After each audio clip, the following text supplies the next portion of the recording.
معلوم ہی نہیں کہ ان کی تعداد پاکستان میں ہے کتنی. اور آپ اندازہ کریں 1600 خواجہ سرا ہیں, ٹرانسجینڈر پرسنز ہیں جنہوں نے اپنا جو شناختی کارڈ ہے پاکستان کا وہ بنوایا ہوا ہے, صرف 1600. حالانکہ تعداد یہ درست نہیں ہے. اچھا, اب وہ بنواتے کیوں نہیں ہیں؟ اس کے پیچھے سب سے بڑی وجہ یہ ہے کہ اگر ایک خواجہ سرا جینڈر کے خانے میں شناختی کارڈ کے اوپر ٹرانسجینڈر یا خواجہ سرا لکھوا لیتا ہے, ایکس کارڈ ہوتا ہے, تو ایکس کارڈ اگر بنواتا ہے تو اس کا ہوتا کیا ہے کہ اس کو ایک تو سب سے پہلے اس کے پیرنٹس کی جائیداد سے آؤٹ کر دیا جاتا ہے. وہ اپنے پیرنٹس سے جائیداد لینے کا حقدار نہیں ہے, سب سے بڑی وجہ. دوسری سب سے بڑی وجہ جو بہت افسوسناک ہے وہ یہ ہے کہ وہ ایک اسلامی رکن ہے بڑا اہم, اور وہ ہے حج اور عمرہ. وہ حج اور عمرہ کرنے کے لیے نہیں جا سکتا ہے, اور جتنے بھی عرب کنٹریز ہیں ان میں وہ ٹریول نہیں کر سکتا ہے جس کا ایکس کارڈ بنا ہوا ہوگا, جس کی وجہ سے ہمارے جو خواجہ سرا بزرگ ہیں وہ حج اور عمرہ جو ہے وہ لازمی کرنے کے لیے جاتے ہیں. لازم ان کا یہ شوق ہوتا ہے مذہبی ہونے کے ناطے. تو وہ ایک تو یہ دو بڑی وجوہات ہیں جس کی وجہ سے ہمارے جو خواجہ سرا ہیں وہ شناختی کارڈ جو ہے وہ نہیں بنواتے ہیں. تو اس وجہ سے ایک دوسرا ان کو وہ اتنے پڑھے لکھے بھی نہیں ہوتے, ان کو اویئرنیس بھی نہیں ہوتی ہے. ایک تو ان کا وہ کٹ جاتا ہے, اپنی فیملی سے نام کٹ جاتا ہے کہ ان کا خاندان نمبر نہیں لکھا جاتا. اس قسم کے مسائل ہیں اگر وہ ایکس کارڈ بنواتے ہیں. تو یہ مسائل تھے جس کی وجہ سے ان کا کوٹا مختص ہو ہی نہ سکا. اب جو پی پی ایس سی کا ترجمان وہاں پر ہائی کورٹ میں موجود تھا, ان کا کہنا تھا کہ یا تو کورٹ ہمیں یہ کہہ دے کہ آپ خود مختار ہیں, آپ ان کا کوٹا الگ سے مختص کر دیں تو ہم دیکھتے ہیں ہم کیا کر سکتے ہیں, یا پھر وہ ہمیں حکومت بتا دے کہ اتنے % جو ہے کوٹا ان کا مختص کر دیا جائے تو ہم اس پر عمل درآمد کر لیتے ہیں. یا پھر اسمبلیاں جو ہیں, قانون ساز جو اسمبلیاں ہیں وہ ایک قانون بنا دیں کہ ہر ادارے میں ان کا اتنے % کوٹا ہونا چاہیے, تو ہم اس کے حساب سے ان کا کوٹا رکھ دیتے ہیں.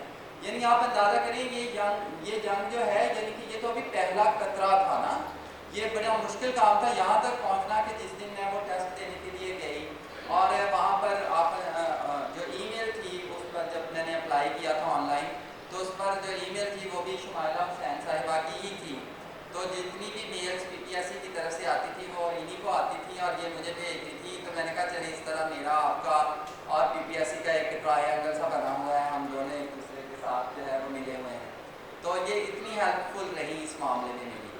تو اب جب میں وہ دینے کے لیے گئی ہوں, ٹیسٹ دینے کے لیے پہلی بار گئی ہوں, میری یہاں پر سسٹر بھی موجود ہے, وہ میرے ساتھ ہی تھی نا, تو آپ اندازہ کریں ٹیسٹ دینے کے لیے گئی ہوں, وہاں پر رول نمبر سلپ میرے ہاتھ میں اور میں ایسے دندناتی پھر رہی ہوں کہ ہاں میں دینے کے لیے آئی ہوں. فرسٹ ٹائم ان پاکستان کے کوئی پی پی ایس سی یا گورنمنٹ کے ادارے میں کوئی ٹرانسجینڈر جو ہے وہ ٹیسٹ دینے کے لیے 17 اسکیل کا گزٹڈ آفیسر کے لیے آیا ہے.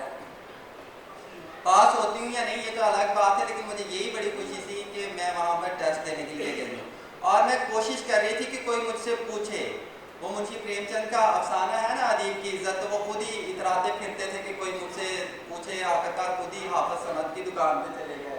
تو میں خود ہی وہ کوئی مجھ سے پوچھے کہ آپ یہاں کیا کر رہی ہیں, تو میں اسے بتاؤں یہ دیکھو میرے پاس رول نمبر سلپ ہے اور میں نے یہ جو ہے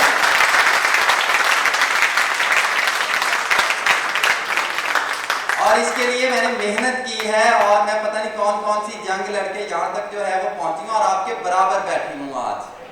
اور یہ میرے لیے بہت خوشی کی بات تھی. بلکہ تقریباً وہاں پر جتنی خواتین ٹیسٹ دینے کے لیے آئی تھیں, ظاہر سی بات ہے وہ ٹیسٹ میری وجہ سے ڈیلے ہوا تھا, تو اس کے فکر بھی چلے تھے کہ وجوہات کی بنا پر وہ مجھے آپ تو وہی ہے نا جس کی وجہ سے ٹیسٹ لیٹ ہوا تھا. آپ آ گئی ہیں, آپ جیت گئی تھی کیس, پھر آپ کا بن گیا, فیصلہ ہو گیا تھا, ہمیں بڑی خوشی ہے.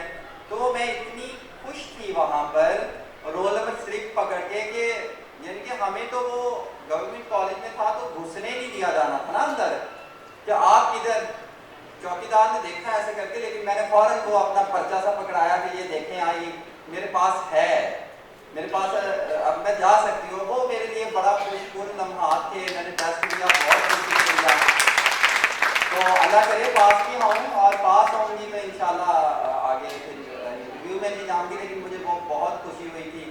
اس کا جو ہے وہ میرے دوست احباب نے، کیونکہ آپ جانتے ہیں کہ ہمارے فادر صاحب کو فیملی کی طرف سے اتنی کوئی سپورٹ، اتنی کیا بالکل ہی سپورٹ جو ہے وہ نہیں ہوتی ہے.